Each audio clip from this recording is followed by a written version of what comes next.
Hey everybody, it's Romania Black. We are on episode 9 of Modao Zushi, and oh, I'm so excited. Last episode, we had new characters, we had flirting, we had the cloud recess burning down. It just like snuck up on me out of nowhere. I was like, wait, it's burning. Zishin's missing. Wangji broke a leg. What is happening? So I did have one question in the last episode, and I'm sure that you all have answered it in the comments from the last episode by now. And on Patreon, it was answered for me. But the guy, I don't look ahead at my character sheets until I am about to watch the next episode. But the new character sheet for episode 9 has this dude on here, Zulu. Chow's underling that basically is part of the Wing clan. He's the one with the core melting hand. So I kept, for a second, I thought he was Zhu. He was Ruan's eldest son, Chow's brother, but he's not. So I'm like, okay, we've not met Zhu yet. All right, we've not met him yet. So I'm sure he's going to be a big player in all of this because he's the one that led the attack against the cloud recesses. So I'm sure that he'll have some part to play in all this story. And you guys are probably in the comments going, if only you knew. I'm sure that's the case. But for now, we just have the core melting guy. He's just the underling for Chow. And his maid of a slut, that line still gets me, where he has Ling Zhao, who is his wife's ex-maid, who he's just cheating on his wife with, that's his lover. And she's quite horrible and has this lovely branding iron that was about to use on dear sweet King Yang, our Mian Mian. We're about to use it on her, and Wu stepped in to save her, being the good guy that he is. So the question is, does he get branded or does he smack it out of the way? What ends up happening? So I'm really curious about that. But man, the Wing clan, they're a bunch of jerks. They're the worst. And I'm not on board with them just basically trying to flex their power over all the other clans. I'm not about that. I do like that Wuxian is kind of like, whatever, I'm not following what they're doing. And but he goes along with it to the point where he kind of, it's one of those reap what you sow things where Chow's been giving them their little book of indoctrination and Wu memorizes it because Wuxian is smart, and then he just throws it right back in his face, quoting from it. And that moment was, I'm all on board the badass, smart Wuxian train. And last episode, by the end of it, when he had that sword in his hand, chef's kiss, I was like, yes, please, more of this. And as some of you have commented, the timeline is a little bit maybe non-consistent in this show because he's only like 15 or 16 right now. And when we flash forward, I'm assuming to the flute playing part that we saw in episode 1, he's probably like 17 or 18. And then later on, I've been told that he dies around the age of 24. And then, so if him and Wangji and Chang are about the same age, and he dies at the age of 24, and then we flash forward to 13 years later, then Wangji and Chang in the current timeline are like 37. Which is kind of crazy, because usually your protagonists in a series aren't that old, right? Usually your protagonists in a series are more like the teenage, early 20s that they are right now. So I find it interesting that when we flash back to the present, probably for season 2, they're going to be in their mid-30s. I'm like, crazy, right? But anyway, episode 9, I'm super intrigued to know what this battle with this scary snapping turtle leads to, and what ends up happening with Wuxian and this iron. I will give props. Little Zishuan, Ling's dad, he's a little snot, but last episode I got a little bit more respect for him because him and Wangji stood up for that girl and would not step aside when she sought sanctuary behind them. Like, they wouldn't step aside. I'm like, okay, you guys have some good character. We give Ling's dad a lot of hell because he's arrogant and, kind of pompous, but when it came down to it, he stepped up and showed that he was, a gentleman in that regard. So, very cool. But anyway, I've rambled enough. I'm so excited. to start this episode, but let us dive in. We are going to start episode 9 of Modao Zushi here in 5, 4, 3, 2, 1. Let's go.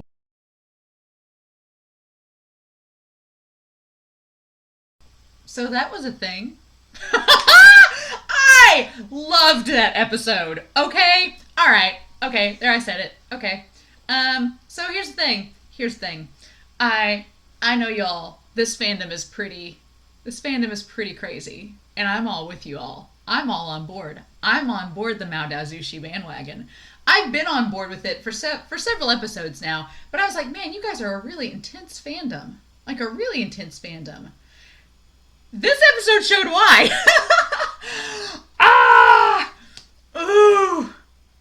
This episode, oh my gosh, like all the feels, all the feels. So I've like muted this to go back to all this business. So first of all, Wuxian, goat Wuxian, taking the brand right in the chest for that girl, for Mian Man, for her, just taking it. And then these win bitches just being all like, oh, no, we're just gonna run away and we're gonna kill them all when they come out. I hate that. Like, what a bunch of jerks.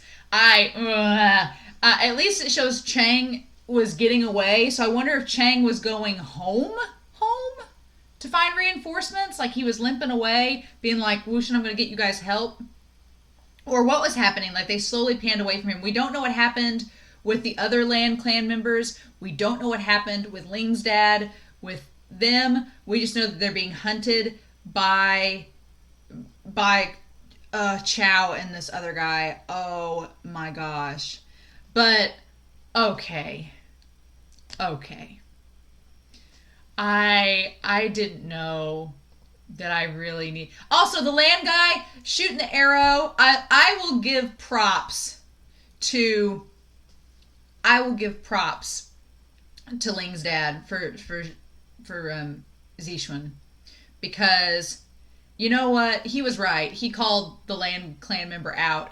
He was like, oh, you know what your intentions were. And it's like, Wuxin was protecting you all and you fired an arrow at him. It's like, like, this is pretty much all his fault. Like, this whole conflict could have been avoided if he hadn't have been a douche and did that.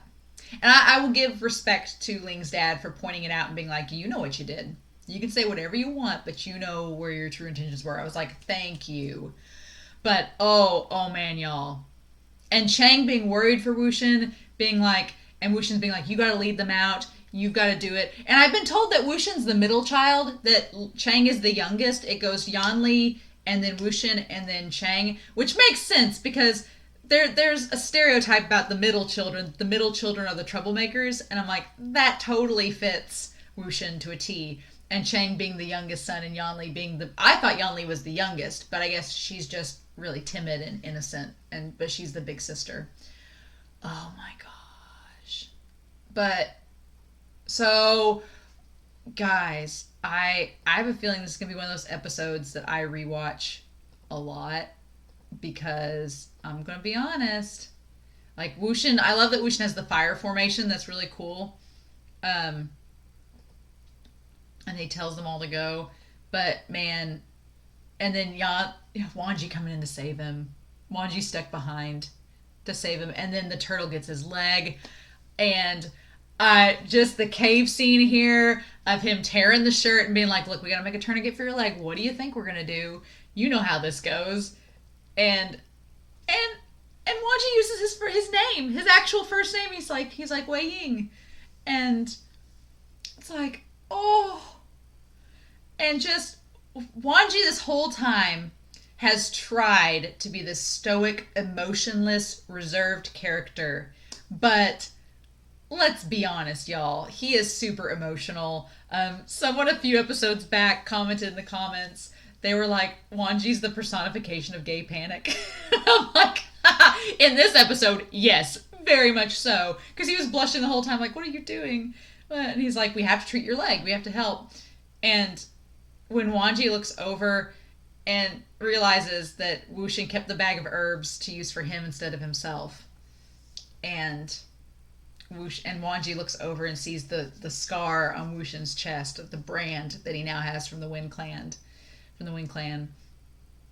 and he's like, "Well, you're hurt too," and he's like, "Well, I couldn't let that girl get seared in the face. You know, she'd have that scar for the rest of her life." And he's like, "Well, you're gonna have that scar for the rest of your life." And he puts the hand on his chest.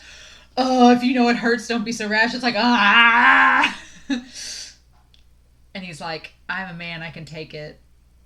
And it's like, oh, but then you realize that Wanji's been holding back all of these emotions and all this pain, and he's not been able to express it. And him and Wuxian are close, and he can around him, and it's like, and this idea of like spit the bad blood up, don't try to keep it in. And then he takes the forehead ribbon to use, and Wei Ying, oh, and then he's like, "It's just a ribbon." Use that to go to him. But yeah, how precious is that thing? But oh my gosh, the part where he asks him, where they're at the fire, and he asks him like, "How are things?" And Wangji cries, saying his father's dying and his brother's missing. It's like, and they just don't say anything. And he's like, "You're just an annoying guy," but there's all this subtext. And I'm like, and their plan was a really good plan. The plan to get the turtle to snap, to use the strings to like decapitate it, that was a really good plan. But man, the moment we had the water in this episode, the moment we had water and this resentful creature, I was like, okay, the resentful energy is going to come back, isn't it? Because it's been like foreshadowing this whole time.